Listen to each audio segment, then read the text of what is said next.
Imagine this. You come home early to surprise the man who swore you were his forever, your fated mate, your alpha king, the one the moon goddess herself chose for you. The sacred moon pool is glowing, steam rising, water lapping softly, and there he is, moving inside your own sister, whispering mine against her skin, the exact word he once growled in your ear. Your heart stops. Your wolf howls in agony. The sacred mate bond twists like a knife, forcing you to feel every single thrust, every gasp, every betrayal. You stand frozen at the edge of the pool, tears burning, world shattering. And then he looks up. Those storm gray eyes that used to make you melt lock onto yours. Shock, guilt, fear. What do you do in that moment? Do you scream and tear them apart? Do you run and never look back? Or do you stand there broken and let the pain carve you into something new? Something unstoppable? This is Amara's story, a story of the deepest betrayal, the most shattering heartbreak. Chapter 1. The Shattering Glow. The full moon rode low over the black pines, spilling silver across the ancient stone walls of the royal den like liquid starlight. I had always believed nights like this were made for us, for me and Lucienne, my alpha king, my fated mate, the man the moon goddess herself had carved from my very soul. I slipped through the massive oak doors earlier than planned. The hunt had been short. The stag had fallen too easily, almost as if the forest had conspired to hurry me home. A strange fluttering ache had bloomed in my chest all evening, whispering that something wasn't right. I ignored it. I wanted to surprise him, to walk into our chambers and feel his strong arms crush me against him, his lips finding mine in that slow, hungry way that always made the world disappear. My boots whispered against the polished stone as I moved deeper into the den. Torchlight danced along the walls, but the real light came from the moon herself, pouring through the high windows like a blessing. I smiled softly, already imagining his face, those stormy gray eyes widening in delight, that wicked, crooked grin spreading before he pulled me close and growled against my throat. You're home early, my Luna. My heart beat faster. I followed the familiar path to the heart of our home, the sacred moon pool. Our sanctuary, the glowing cavern where the water shimmered with its own inner moonlight, warm and alive, blessed by the goddess for centuries. It was where we had first claimed each other, where Lucian had pressed me against the smooth stone edge and made me his under the full moon, slow and reverent, then wild and desperate, the way the water had rippled around us, the way his hands had gripped my hips, the way his growl had vibrated through my bones. It had felt like the entire universe had approved. Tonight, the bond thrummed hot and eager in my veins. I could already taste him on the air. But as I stepped beneath the arched entrance, the world cracked open. Soft, breathy moans floated across the glowing water. At first I thought it was the wind playing tricks. Then I saw them. Two bodies tangled in the center of the pool, silver light caressing bare skin. His broad, muscled back, Lucian's back, the dark hair I loved to thread my fingers through, now damp and wild. And beneath him, Isolde, my own sister. Her long raven hair fanned out across the water like spilled ink. Her legs were wrapped tightly around his waist, her head thrown back in pure ecstasy as he moved inside her, deep, deliberate, possessive. The air punched out of my lungs. I stood rooted at the edge of the pool, fingers digging into the rough stone arch until my knuckles bled white. The mate bond twisted like a blade in my chest, sharp, merciless, alive.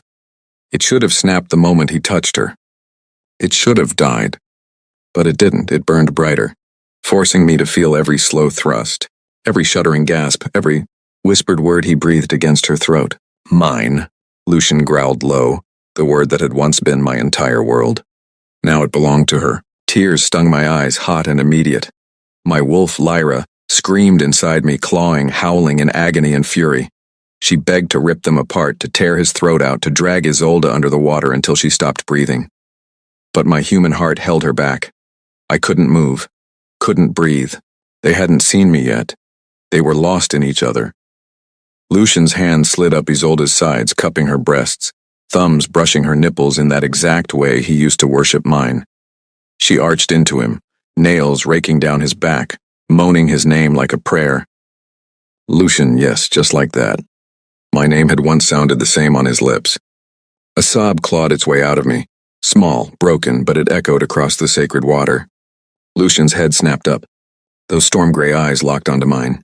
For one frozen heartbeat, the world stopped. Shock, guilt, then something darker, fear, raw and real. He stilled inside her, but Isolde hadn't noticed. She whimpered, rolling her hips, chasing the pleasure he had suddenly abandoned. "Lucian," she breathed, confused. His gaze never left me.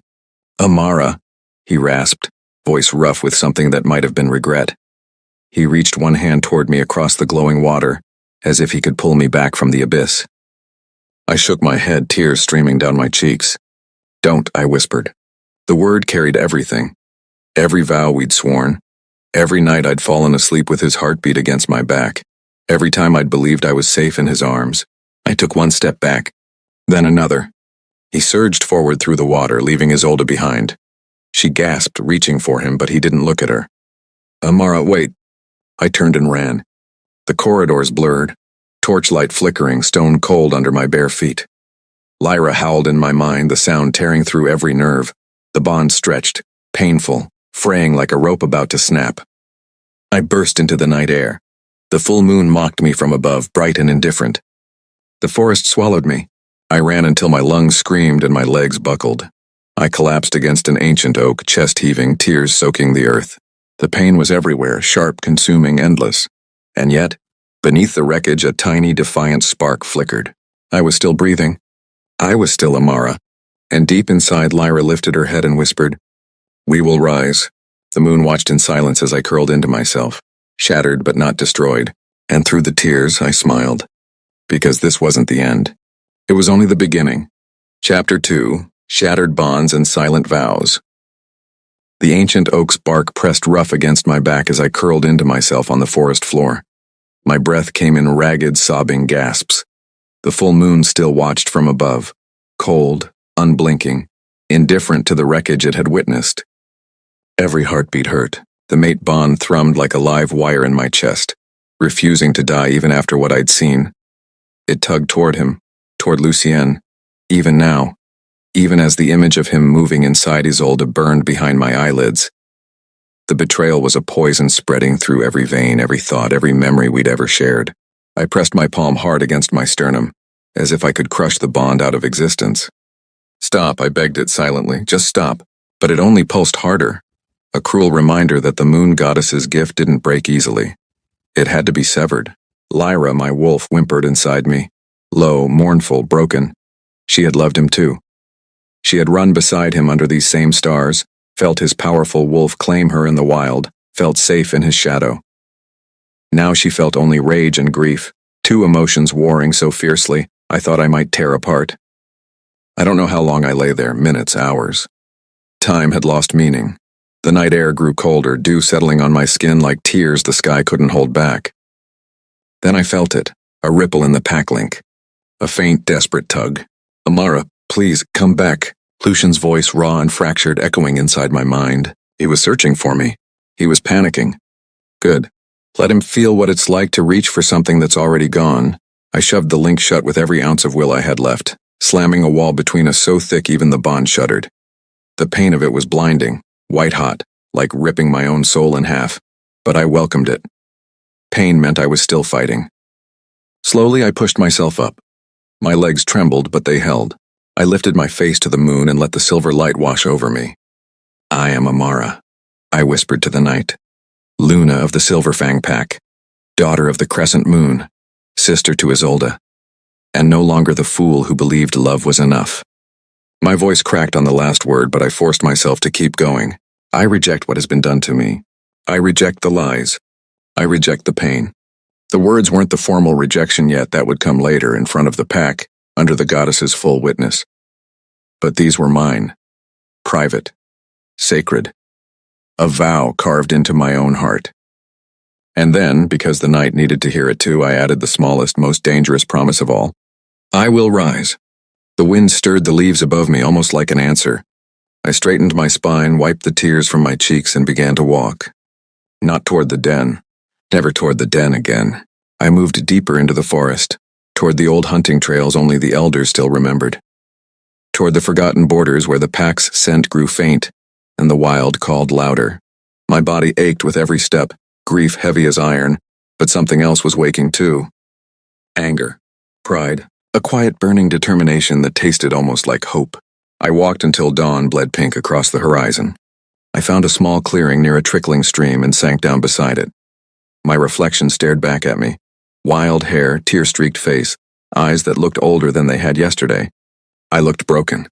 But I also looked alive. And then the memory came, unbidden, cruel and beautiful. Flashback. Months ago, another full moon. Lucian and I had slipped away from the pack's celebration, laughing like children as we raced toward the sacred moon pool.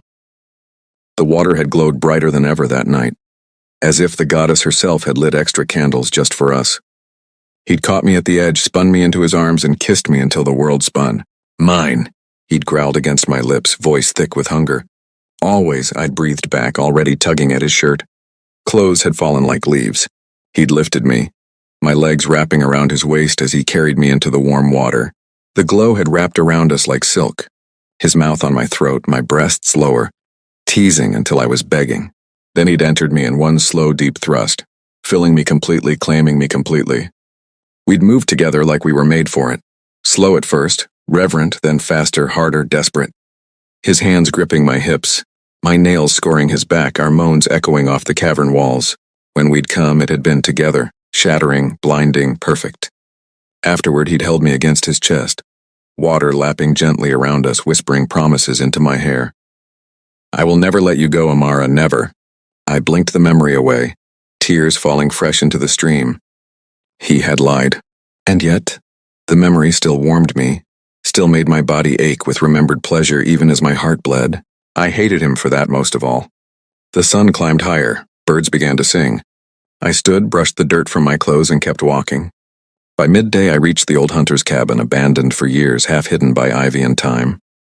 I pushed the door open. Dust motes danced in the sunlight streaming through cracked windows. It wasn't much. A dusty bed, a small hearth, a single table. But it was mine. For the first time since I'd run, I allowed myself to feel the exhaustion. I sank onto the bed, curled into a ball, and let the tears come again. Quiet this time, almost peaceful. And as sleep finally pulled me under, one last thought drifted through my mind. He will come for me. He will beg. And I will decide whether he gets to keep any piece of my heart at all. But even deeper, softer, a tiny voice whispered something I wasn't ready to hear yet. You are enough. You are always enough. And somewhere in the depths of my body, something new stirred, something small, fragile, and impossibly precious. Chapter 3. The Rogue's Whisper. The dream came soft and strange. I was floating in warm darkness, weightless, cradled by something ancient and gentle. A tiny heartbeat echoed through me, fast, fluttering like a bird trapped in my chest. Not mine alone. Ours. My hand rested over my lower belly even in sleep, fingers splayed protectively. A quiet joy bloomed behind my ribs, fragile and bright, before the pain of waking dragged me back. Sunlight sliced through the cracked window of the hunter's cabin, painting golden stripes across the dusty floorboards. My body ached, muscles stiff from running, heart bruised from everything else.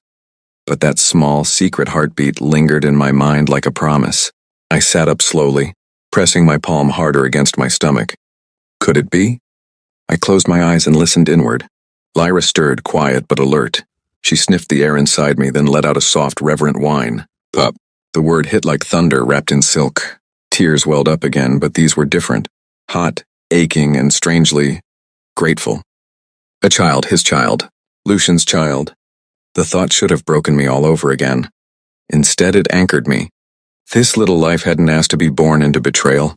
It deserved better. We deserved better. I stood, shaky but determined, and moved to the small basin in the corner. I splashed cold water on my face, letting it drip down my neck. In the cracked mirror above it, I met my own eyes. Red-rimmed, fierce, alive. I won't let him take you from me, I whispered to the reflection, to the child, to the moon that had already set. Not ever. The day passed in quiet survival. I gathered firewood from the edge of the clearing, scavenged berries and roots I knew were safe, built a small fire in the hearth. Every movement felt deliberate, almost sacred. I was building something new. A life. A refuge. As dusk fell, the forest grew restless. A low growl rumbled through the trees, not angry but watchful. My wolf snapped to attention. Lyra's hackles rose. Someone was close. I stepped outside, the door creaking behind me. The air smelled of rain and pine and wolf. Not Pack, not Lucian, something wilder, rougher, scarred. A shadow detached from the trees. He was tall, taller than Lucien, broad-shouldered, clad in worn black leather and faded linen. Dark hair fell past his shoulders, tangled with leaves. A jagged scar ran from his left temple down his cheek, disappearing beneath the collar of his shirt. His eyes were the color of storm clouds at midnight, sharp, guarded, and impossibly deep. He stopped at the edge of the clearing, hands loose at his sides, showing he meant no threat. "You're far from Packlands, little Luna," he said. His voice was low, gravel rough, carrying the faintest trace of an accent I couldn't place. I lifted my chin. I'm no one's Luna anymore. His gaze flickered over me, taking in the tear-streaked face, the borrowed cloak too big for my frame, the way my hand unconsciously rested over my belly. Something softened in those storm eyes just for a second. "Rogue," he said simply, answering the question I hadn't asked. "Name's Cassian." "Amara," I replied, though I wasn't sure why I gave him my real name. He tilted his head, studying me. "You smell of grief and new life." My breath caught. How could he know? He lifted a hand, palm out. "I mean you no harm. I've been watching the borders. Saw you run last night. Saw the king tear through the forest calling your name like a madman." I flinched at the mention of Lucian. Cassian's jaw tightened. "He's still searching, won't stop until he finds you." "Let him search," I said, voice steadier than I felt. "He'll find only what's left." Rain began to fall then, soft at first, then harder. Thunder rumbled in the distance. Cassian glanced at the sky, then back at me. "You'll catch your death out here. Come inside. I won't touch you. I swear it on the moon." I hesitated, but the cold was sinking into my bones and the child inside me needed warmth. I nodded once. He followed me into the cabin, keeping a careful distance. He moved with the quiet grace of someone who had lived alone a long time, every step deliberate, never crowding. I stoked the fire while he stood near the door, dripping rainwater onto the floorboards. "Why are you helping me?" I asked without turning around. "Because I know what it feels like to be cast out," he said quietly. "And because you smell like hope, even through the pain." I turned then. Our eyes met across the small room. The firelight danced over his scarred face, turning the jagged lines silver. Something electric passed between us, not the mate bond, not yet, but something raw and real. A recognition. Two broken souls seeing each other clearly for the first time. He took one slow step closer. Rain hammered the roof. I didn't move away. He stopped just short of touching me, close enough that I could feel the heat radiating from his body. His gaze dropped to my lips, then lifted again. "Amara," he breathed, voice rough with something like longing. My heart stuttered. The air between us thickened, charged like the storm outside. He lifted a hand, slow, careful, and brushed a wet strand of hair from my cheek. The touch was feather-light, reverent. I closed my eyes, leaning into it just a fraction. Thunder cracked overhead, and then his lips hovered near mine, so close I could taste the rain on his breath. But he didn't kiss me. Not yet. Instead, he whispered against my mouth, "You don't have to be alone anymore." Lightning flashed, illuminating his face, and scarred, beautiful, fierce. And in that moment, something inside me cracked open. Not healed. Not yet, but hopeful. Chapter 4. The Queen's Exile. The storm raged outside the hunter's cabin, wind howling through the trees like a grieving wolf. Rain lashed the roof in furious sheets. Inside, the fire crackled low, casting long shadows across the walls. Cassian stood frozen inches from me, his breath warm against my lips. The almost kiss hung between us, electric, fragile, full of unspoken promises. And then her voice sliced through the pack link like a poisoned blade. "Enjoy your little hideaway, sister. But you should know, he still calls my name in his sleep. Isolde." The words dripped with smug triumph, laced with the kind of cruelty only a sister could wield so perfectly. My body went rigid. The fragile warmth that had begun to bloom in my chest iced over. Cassian felt it immediately. His hand dropped from my cheek, eyes narrowing with concern. "Amara," he murmured. I stepped back, pressing a hand to my temple as if I could physically push her voice out of my mind. "She's in my head," I whispered, taunting me. Cassian's jaw clenched. He didn't ask who. He didn't need to. The scent of betrayal still clung to me like smoke. I closed my eyes, forcing the link shut again. But the damage was done. The wound she'd reopened burned fresh. I turned away from him, arms wrapped tight around myself. I can't stay here, I said quietly. Not like this, not while they're still connected. Cassian watched me for a long moment, then he nodded once. You need to do it formally, he said. Sever the bond in front of witnesses under the moon. I knew he was right. The private vows I'd whispered to the night weren't enough. The goddess demanded a public breaking, a ceremony of rejection that would echo through the Packlands and sever the golden thread forever. It would hurt. More than anything had ever hurt. But staying tethered to Lucian, feeling every time he touched her, every time he whispered her name, that would destroy me slower. I lifted my chin. Tomorrow night, the full moon peaks again. I'll do it then. Cassian's storm-gray eyes searched mine. You don't have to do it alone. I know, I said softly, but I need to. He didn't argue. He simply stepped closer again. Not to kiss me this time, but to rest his forehead gently against mine. I'll stand with you, he whispered, even if it's from the shadows. The next night came too quickly. The moon rose fat and silver over the ancient clearing known as the Moonlit Circle, an open glade ringed by towering oaks, sacred ground where pack ceremonies had been held for centuries. I had walked there alone, Cassian trailing at a respectful distance behind me. He would not enter the circle. This was mine to face. Word had spread through the hidden channels of the pack. They knew I had returned, they knew what I intended. They came. Dozens of wolves, some in human form, some shifted, gathered at the edge of the clearing. Their eyes gleamed in the moonlight. Whispers rippled through them like wind through leaves. Lucian stood at the far side, flanked by his betas. Even from across the circle, I could see the torment carved into his face. Dark circles under those storm-gray eyes. Hair wild, jaw clenched so tight I thought it might shatter. Isolde stood beside him, chin high, lips curved in a satisfied smile. She wore a gown of deep crimson, as if celebrating a victory. My stomach twisted, but I walked forward anyway, head high, bare feet silent on the cool grass. The pack fell silent. I stopped in the center of the circle, directly beneath the moon. Lucian's gaze locked onto mine. Pain, regret, desperation. Amara, he rasped, voice breaking on my name. I ignored him. I lifted my face to the moon and spoke the words that would change everything. Moon goddess, eternal witness, hear me.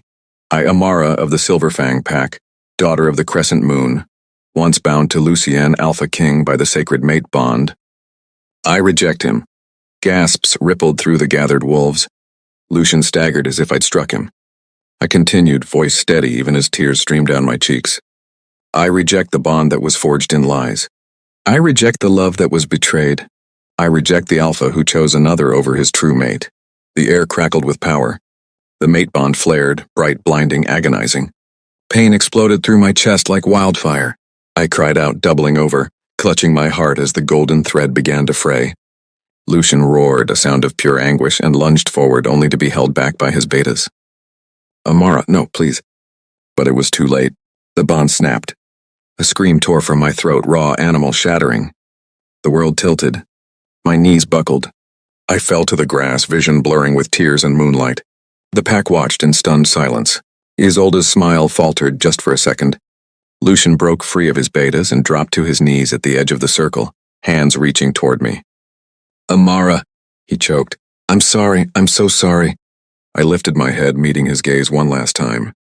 You were everything to me, I whispered, and you threw it away. Then I pushed myself up, shaking, bleeding inside, but standing. The severed bond left a hollow ache where warmth had once lived. But in its place, freedom. Raw, painful, beautiful. I turned my back on them all and walked out of the circle. Cassian waited at the tree line, eyes shining with something fierce and proud. He didn't speak. He simply fell into step beside me. Behind us, Lucian's broken howl echoed through the night. As Amara and Cassian disappear into the forest, a new, frantic pulse surges through the pack link. Not Isolde's voice this time, but Lucian's, wild and unraveling. She's carrying my child, I can feel it, I can feel them both. Chapter 5. Fire in the Ashes. The forest swallowed us whole as Cassian and I slipped deeper into the shadows. Lucian's broken howl still echoing behind us like a wound that refused to close. The night air was thick with the scent of pine and rain-soaked earth, but all I could taste was the sharp metallic tang of freedom, and the hollow ache where the mate bond used to live. My legs trembled with every step. the severance still burning through my veins like liquid fire. Cassian walked close, not touching, but near enough that I could feel the steady heat of him, a quiet anchor in the storm inside me. We didn't speak for a long time. There were no words big enough for what had just happened. When we finally reached a small sheltered hollow beneath a massive fallen tree, Cassian stopped. Moonlight filtered through the branches in thin silver threads, painting his scarred face in soft, heartbreaking strokes. "Sit," he said gently, "you're shaking." I sank onto the mossy ground, knees drawn to my chest. The pain of the broken bond pulsed in waves, each one sharper than the last. It felt like part of my soul had been torn away, leaving raw edges that screamed every time I breathed. Cassian crouched in front of me, close but not crowding, his storm-gray eyes searching mine with a tenderness that made my throat tighten. "You did it," he whispered. "You're free." Tears slipped down my cheeks before I could stop them. "It doesn't feel like freedom yet," I admitted, voice cracking. "It feels like dying slowly." He reached out then, slowly, carefully, and brushed a tear from my cheek with the pad of his thumb. The touch was feather-light, reverent, and it sent a quiet shiver through me. Not lust, not heat. Just connection. The first gentle thing I'd felt since the pool. "I know," he said softly. "I've carried that kind of pain too. It doesn't vanish overnight. But it fades. And one day, you wake up and realize you're still here. Still whole." I looked at him. Really looked. The scar that ran down his cheek caught the moonlight, a silver reminder of battles he'd survived. His eyes held storms I hadn't noticed before. Grief, loneliness, quiet strength. "How did you survive it?" I asked. He exhaled slowly, gaze dropping to the ground between us. "I didn't for a long time. I wandered. I fought. I hated the moon for a while." A small, sad smile touched his lips. "Then I realized the goddess doesn't break us to destroy us. She breaks us to remake us stronger." His words settled over me like a blanket. Warm, heavy, true. I reached out, hesitant, and rested my hand over his where it rested on his knee. His skin was warm, rough from years of living wild. He froze for a heartbeat, then turned his palm up and laced his fingers through mine. The simple contact grounded me. No rush of power, no overwhelming pull, just two hands holding each other in the dark. We stayed like that for what felt like hours, silent, breathing in sync, letting the night wrap around us. Eventually, the worst of the pain ebbed into a dull, throbbing ache. I leaned my head back against the tree trunk and closed my eyes. "I'm carrying his child," I whispered. Cassian's hand tightened around mine, just a fraction. "I know." "I don't want him near us," I said fiercely, "not after what he did." "Then he won't be," Cassian answered, voice low and certain. "Not if you don't want him to be." I opened my eyes and met his gaze. In the moonlight, his expression was fierce and gentle all at once, protective in a way that made my heart stutter. "Thank you," I breathed, "for standing with me tonight, for everything." He shook his head slowly. "You don't owe me thanks, Amara. You're the strongest person I've ever met." The words landed soft and deep, stirring something warm beneath the ashes of my pain. I squeezed his hand. "I don't feel strong." "You are," he said simply. "You just walked away from the man who was supposed to be your forever, and you're still standing. That's not weakness. That's fire." A small, trembling smile curved my lips, the first real one since the pool. Cassian's eyes softened, and for a moment the world narrowed to just us, two broken souls sitting in the moonlight, holding on to each other like lifelines. He lifted my hand to his lips and pressed the gentlest kiss to my knuckles. Nothing demanding, nothing heated, just quiet reverence. And in that single touch, something inside me began to heal. Not all at once. Not completely. But enough to breathe again. Enough to believe that maybe, just maybe, there could be light after this darkness. As the first pale light of dawn creeps through the trees, a low, desperate growl echoes from the distance. Lucian's wolf, closer than ever, driven half mad by the severed bond and the scent of his unborn child. He's coming. And he's not stopping. Chapter 6. The King's Madness. The first pale fingers of dawn crept through the trees, turning the world soft gray and gold. Cassian and I sat in the sheltered hollow, hands still linked, the quiet between us heavy with everything we hadn't said yet. Then it came. A low, desperate growl rolled across the forest floor, close. Too close. Lucian's wolf. The sound wasn't angry. It was broken. Raw. The cry of something that had lost its anchor and was tearing itself apart trying to find it again. Cassian's grip tightened on my hand. His body went still, every muscle coiled, ready to protect. "He's here," he whispered. I felt it before I heard the branches snap. The air shifted. The scent of him, pine, storm, and the faint trace of the moon pool flooded my senses like a punch to the chest. I stood slowly, heart hammering. Through the trees he emerged. Lucien, not the proud Alpha King I had once loved. This was a man unraveling. His dark hair was wild, tangled with leaves and dirt. His shirt hung open, torn at the shoulder, chest heaving with ragged breaths. His eyes, those storm-gray eyes I used to lose myself in, were bloodshot, pupils blown wide with grief and madness. He looked like he hadn't slept since the night I ran. He stopped at the edge of the hollow, trembling. "Amara." His voice cracked on my name, barely more than a rasp. Cassian stepped half in front of me, a low growl rumbling in his throat. Lucian's gaze flicked to him, sharp, possessive, dangerous, then back to me. "I can feel it," he said, voice shaking. "The child, our child, it's like a second heartbeat inside me. I can't breathe without feeling them both. You and the pup." Tears burned my eyes. I hated that he could still feel it. I hated that part of me still ached at the sound of his voice. "You have no right," I said, voice low and steady despite the storm inside me. "You lost that right the moment you touched her in our sacred place." Lucian flinched as if I'd struck him. He took one step forward. Cassian bared his teeth. "Stay back." Lucian ignored him, eyes locked on mine. "I know what I did," he whispered. "I know I destroyed everything. I was weak. I was stupid. Isolde, she—" He choked on the words, shaking his head. "It doesn't matter. Nothing excuses it. But I can't lose you. I can't lose our child." "You already did," I said softly. The words hung between us like a blade. Lucian dropped to his knees in the damp earth, head bowed. "I'll beg," he said brokenly. "I'll crawl if that's what it takes. Just let me see you. Let me protect you both. Please, Amara, I'm dying without you." Every word tore at the remnants of what we'd once had. The bond might be severed, but the memories weren't. The nights he'd held me like I was the only thing keeping the world from falling apart. The way he'd whisper my name like a prayer when we made love under the moon. The promises he'd broken. I stepped forward, past Cassian's protective stance until I stood just out of reach. "Look at me," I said. He lifted his head. Tears streamed down his face, silent, endless. "You were my everything," I told him, voice trembling but strong. "And you chose to shatter me. You chose her over us, over this child. You don't get to come back and claim what you threw away." Lucian's shoulders shook with silent sobs. "I'll spend the rest of my life making it right," he whispered. "I swear on the goddess, on our child, I'll never touch another.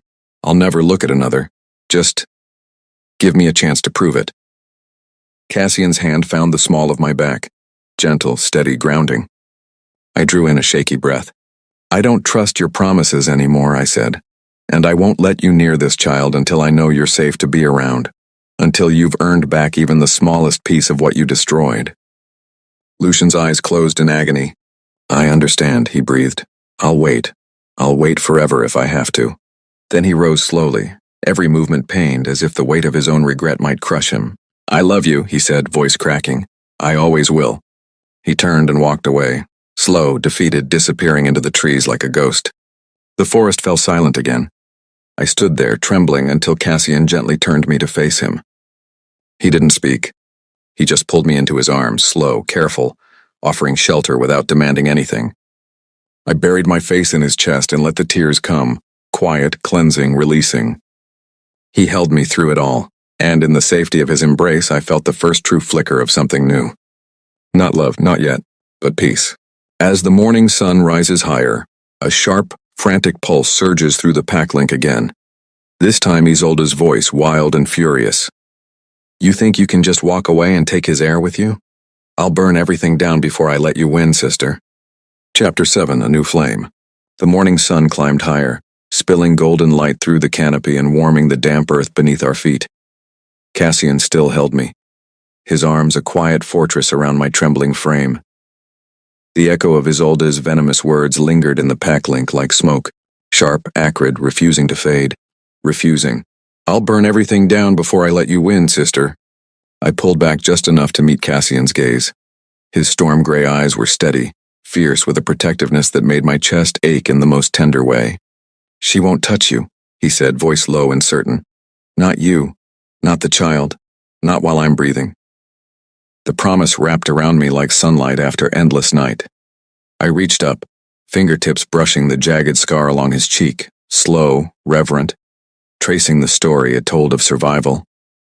"I believe you," I whispered. Something shifted between us then. Not a rush of fire, not a desperate claim, but a slow, deep kindling.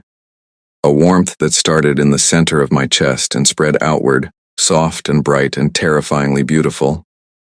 Cassian's hand covered mine where it rested against his face.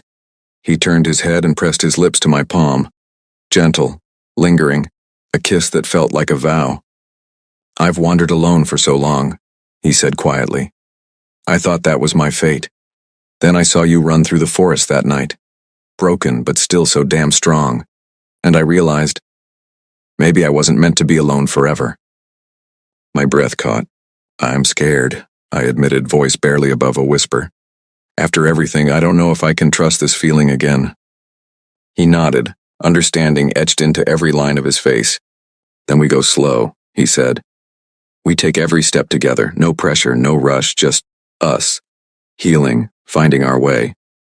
Tears pricked my eyes again. Not from pain this time, but from something softer. Hope. I leaned forward and rested my forehead against his. Our breaths mingled in the small space between us. The world narrowed to the warmth of his skin, the steady beat of his heart against mine, the quiet promise that maybe love didn't always have to hurt. We stayed like that until the sun was fully risen. Then hand in hand we walked deeper into the wild lands, away from the pack, away from the den, away from the ghosts that still haunted me. Days blurred into gentle rhythm. We built a small camp near a clear mountain stream. Cassian taught me how to set snares, how to read the wind for coming storms. I showed him the old crescent moon lullabies my mother used to sing, songs I hadn't thought of in years. At night we sat by the fire, shoulders brushing, sharing stories of the lives we'd lived before everything shattered. With every passing hour, the hollow ache in my chest grew smaller. One evening, as the sky turned the softest shade of lavender, I sat on a flat rock overlooking the valley. The child moved inside me, a tiny flutter, like butterfly wings against my ribs. I smiled, resting my hand over the gentle swell. Cassian came up behind me, silent as always. He didn't speak. He simply sat beside me, close enough that our arms touched.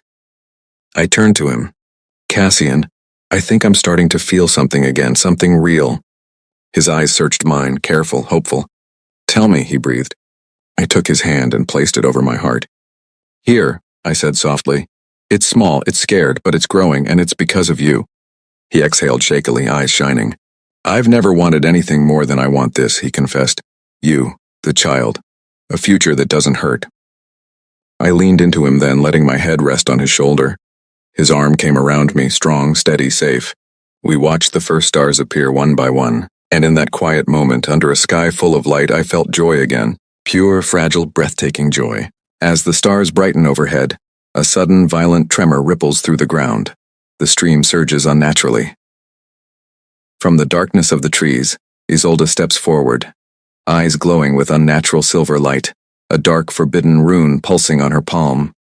She smiles, cruel and triumphant. "I told you I'd burn it all down, sister, and I brought something to help me do it." Chapter 8. Blood and Moonlight. The stars had barely begun to glitter when the ground trembled beneath us.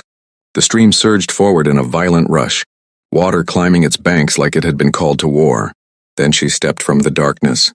Isolde. Her eyes glowed with an unnatural silver light. Cold, feral, wrong. On her upturned palm, a dark rune pulsed like a living heartbeat, black veins crawling across her skin. The air around her crackled with forbidden power, the scent of old blood and scorched earth clinging to her like smoke. She smiled, slow, cruel, triumphant. "I told you I'd burn it all down, sister," she said, voice dripping with venom. And I brought something to help me do it. Cassian was on his feet in an instant, body angled protectively in front of me, a deep growl rumbling from his chest. "Stay back," he snarled.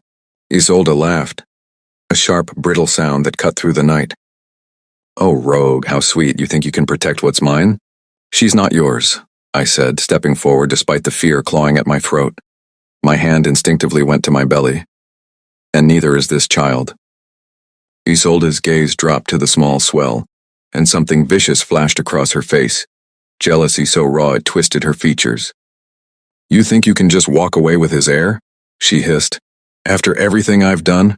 After I finally took what should have been mine from the beginning?" "You took nothing," I said quietly. "You stole, and you'll pay for it." The rune on her palm flared brighter. She lifted her hand, and shadows began to coil around her fingers, dark tendrils that reached toward us like hungry serpents. Cassian shoved me behind him. "Run, Amara!" But I couldn't.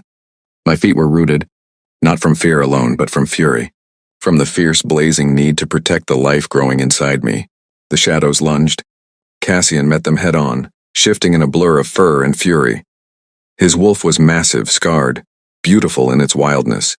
He tore through the darkness, snapping and snarling, but the shadows kept coming, relentless, multiplying. Isolde laughed again. She raised her other hand and a bolt of dark energy shot forward, aimed straight at my heart. Time slowed. I felt the child flutter inside me, small, strong, alive. And something inside me snapped awake. Not my wolf, something deeper. Something older. A pulse of pure silver light erupted from my chest, bright, blinding, protective. It slammed into the dark bolt and shattered it into harmless sparks. Isolde staggered back, eyes wide with shock. "What?" I stepped forward, trembling but unafraid. "You will not touch us," I said, voice steady and low. "Not tonight, not ever." The silver light wrapped around me like armor, warm and fierce. Cassian's wolf circled back to my side, pressing against my leg, solid, loyal, proud. Isolde's rune flickered, weakening. "You think this changes anything?" she spat. "I'll come for you again, and next time—" "Next time," I interrupted, "you'll face the mother of his heir, and you'll lose." She snarled, the shadows around her retreating like frightened animals. "This isn't over," she hissed. Then she turned and vanished into the trees, the unnatural light fading with her. The forest fell silent once more. I sank to my knees, the silver light dimming until only the moonlight remained.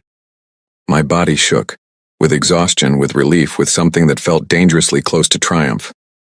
Cassian shifted back, human again, and dropped beside me. He pulled me into his arms without a word. I buried my face in his neck, breathing him in. Pine, rain, safety. "You were incredible," he whispered against my hair. "You protected them both." Tears slipped down my cheeks, hot, cleansing. "I was so scared," I admitted. "I know," he said softly. "But you weren't alone." He held me tighter, and I let myself melt into him, letting the fear drain away, letting the fierce protectiveness settle into something steady and sure. We stayed like that until the first birds began to sing, and in the quiet dawn, with Cassian's heartbeat steady against mine, I felt something unbreakable take root inside me. Not just survival, not just hope, but power. The power of a mother, of a woman who had been broken and had chosen to rise anyway. The sun climbs higher, a new sound reaches us, distant horns echoing across the valley. The Silverfang Pack's war horns. Lucien is calling every able wolf to arms, and the message that follows through the pack link is clear and desperate. The dark magic has spread. Isolde has allied with the Shadowborn. They're coming for the child, and they're coming for war. Chapter 9. The Final Reckoning. The war horns faded into the morning mist, leaving only the heavy silence that follows a declaration of battle. Cassian and I stood frozen on the rocky outcrop above the valley, the wind whipping through our hair. Below us, the forest seemed to hold its breath. "They're coming," I whispered. Cassian's hand found mine, firm, warm, unbreakable. "Then we meet them," he said quietly. "Together." We descended the slope in silence, every step measured, every heartbeat loud in my ears. The child inside me fluttered again, small, steady, reminding me why I couldn't falter. By midday we reached the edge of the old battlefield, an ancient clearing scarred by generations of conflict, ringed by towering stones carved with runes long faded. The Silverfang Pack had already gathered. Hundreds of wolves, some shifted, some human, stood in tense formation. At their center stood Lucien. He looked like a king on the edge of ruin. Armor of dark leather and silver gleamed under the sun, but his eyes were hollow, haunted. When he saw me approach, hand in hand with Cassian, something raw and desperate flashed across his face. The pack parted silently as we walked forward. Lucian stepped down from the raised stone platform. He stopped several paces away, close enough to speak, far enough to respect the distance I had carved between us. "Amara," he said, voice rough with everything he hadn't slept off. "You came." "I came for my child," I answered, "not for you." His gaze dropped to my belly, then lifted again, pain etched so deeply it looked permanent. "I know," he breathed. "I know I don't deserve to ask anything of you, but the Shadowborn, they're using dark magic. Isolde has given them an opening into our lands. If we don't stop them here, they'll take everything, including the pup." I felt Cassian tense beside me, but he stayed silent, letting me lead. I lifted my chin. "Then we fight," I said. "But when it's over, you and I are finished. There is no going back." Lucian closed his eyes for a long moment, as if absorbing the finality of the words. When he opened them again, tears shimmered on his lashes. "I accept that," he whispered. "As long as you and the child live, I accept it." The horn sounded again, closer now. The ground trembled. From the far tree line, darkness poured out. Isolde led them, flanked by twisted, shadow-wreathed wolves whose eyes glowed the same unnatural silver as hers. Behind her marched creatures of nightmare, half wolf, half smoke, claws dripping black ichor. The air turned cold. Lucian turned to his pack and raised his voice. "Silverfang, for our home, for our future, for the child of our blood." A roar answered him, fierce, united. Then the battle began. It was chaos and fury and heartbreak all at once. I stayed near the center, protected by Cassian's massive wolf form and a circle of loyal betas. But I didn't hide. I fought with everything I had. Claws, teeth, the silver light that had awakened inside me the night before. Every time a Shadowborn lunged toward me, that protective glow flared, shattering their darkness, driving them back.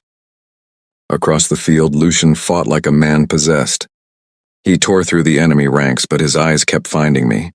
Every glance filled with regret, with longing, with a love he knew he had lost forever. Isolde broke through the line.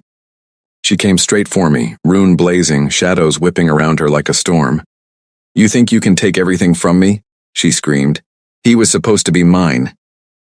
I met her gaze without flinching. "He was never yours," I said, "and he never will be." She lunged. Cassian intercepted her, snarling, snapping, but she was fast, fueled by dark power. I stepped forward. The silver light inside me surged, brighter than ever. I placed both hands on Isolde's chest as she reached for me. The contact was electric. Light met darkness, and the darkness shattered. Isolde screamed, a sound of pure agony, as the rune on her palm cracked and crumbled to ash. The shadows around her dissolved. She collapsed to her knees, eyes wide with shock and sudden clarity. The Shadowborn faltered. The pack pressed the advantage. Within minutes, the battlefield fell silent. The enemy retreated, scattered, broken. Isolde remained on her knees, staring at her empty hands. Lucian walked slowly toward us. He stopped in front of me. Blood streaked his face, but his eyes were clear for the first time in weeks. "Thank you," he said softly, "for saving them, for saving us all." I looked at him, really looked, and felt the last remnants of anger soften into something quieter. Sorrow, acceptance, closure. "You're welcome," I whispered. Then I turned to Cassian. He shifted back, standing tall and steady beside me. I took his hand. Lucian watched the gesture, pain flickering across his face one last time, then bowed his head. "I release you," he said, voice breaking. "Both of you, be happy, be safe." He turned and walked away, shoulders bowed but steps sure. The pack watched in silence. And in that moment, under the afternoon sun, I felt the weight of everything lift. I looked up at Cassian, my rogue, my anchor, my future. He smiled, small, real, radiant. And I smiled back. As the sun begins to set, painting the battlefield gold, a soft, unfamiliar voice whispers through my mind. Not the pack link, not Isolde's venom, but something new and gentle. "Mother, I'm almost here." Chapter 10, Dawn of the True Queen. The battlefield lay quiet under the setting sun, gold bleeding into the edges of every scar the earth carried. The last echoes of war had faded. The Shadowborn were gone, scattered or broken.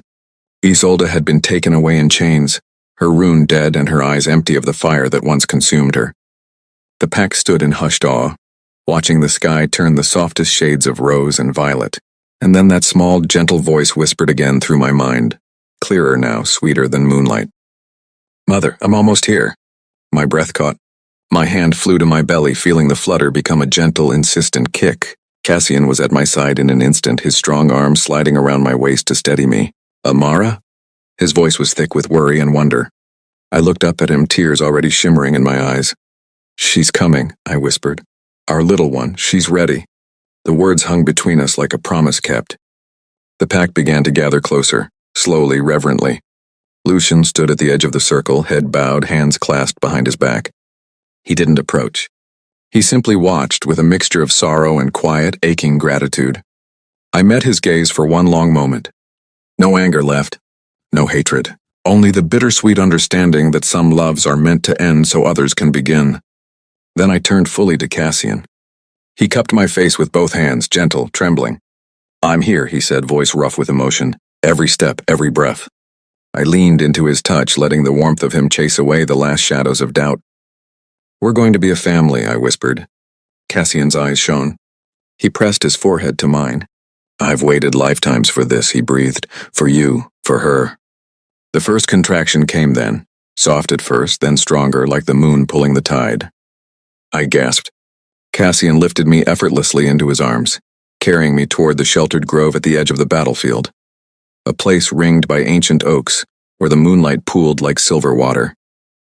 The pack followed at a respectful distance, forming a quiet, protective circle. They sang, an old lullaby of the Silverfang, voices rising and falling like waves. I lay on a bed of soft moss and blankets they had prepared, Cassian kneeling beside me, holding my hand through every wave of pain and power. Hours passed, time stretching and folding in on itself. And then, under a sky full of stars, she arrived. A tiny cry pierced the night, strong, fierce, perfect. Cassian lifted her gently, tears streaming down his scarred face as he placed her on my chest. She was small, warm, covered in the softest down of silver fur that shimmered like moonlight. Her eyes, when they opened, were the color of storm clouds at dawn, gray with flecks of gold. "Our daughter." I looked at Cassian, my rogue, my heart, my home, and felt a joy so deep it hurt in the most beautiful way. "She's perfect," I whispered. He leaned down, pressing a tender kiss to my forehead, then to hers. "She's ours," he said, voice breaking with wonder. Behind us, the pack's song swelled, joyful, triumphant. Lucian stepped forward then, just one step, enough to see her clearly. He smiled, small, sad, and full of love he would never fully claim. "She has your strength, Amara," he said softly, "and her father's heart." Then he bowed his head and stepped back, giving us the space we deserved. The moon rose higher, bathing us all in silver light. I looked up at Cassian, my chosen mate, my forever, and felt the last broken pieces of my soul knit together. Not with the old bond, not with the pain of the past, but with something new, something real, something ours. We were no longer the betrayed Luna and the wandering rogue. We were a family. We were whole, and as our daughter's tiny fingers curled around mine, I smiled through happy tears. The dawn was coming, and it was beautiful. Thank you for letting me tell this story with you, my love. It was heartbreaking and healing all at once. If you ever want to revisit their world or start a new one, I'll be right here. If Amara's journey of heartbreak, fierce self-discovery, unbreakable maternal love, and finding a new flame in the ashes moved you, if you felt every tear, every roar, every quiet moment of healing right alongside her, then don't let the story end here. Share your heart in the comments below. Who broke your heart more, Lucian or Isolde? Did you cheer for Cassian from the very first moment he appeared? Which scene made you cry the hardest? What would you have done in Amara's place? Reject him immediately or give him one last chance? And most importantly, do you want more? A sequel? A spin-off? The story of Amara and Cassian raising their little silver-furred daughter? Drop your thoughts, your feelings, your screams into the comments. I read every single one. Your words keep this world alive. And if this story touched your soul the way it touched mine, like to show Amara some love, share so another broken heart can find hope in her rise. Follow for more raw, emotional, soul-shaking werewolf romances that remind us, even when everything shatters, we can still become queens. The moon is still watching. What happens next is up to us. See you in the comments, my loves.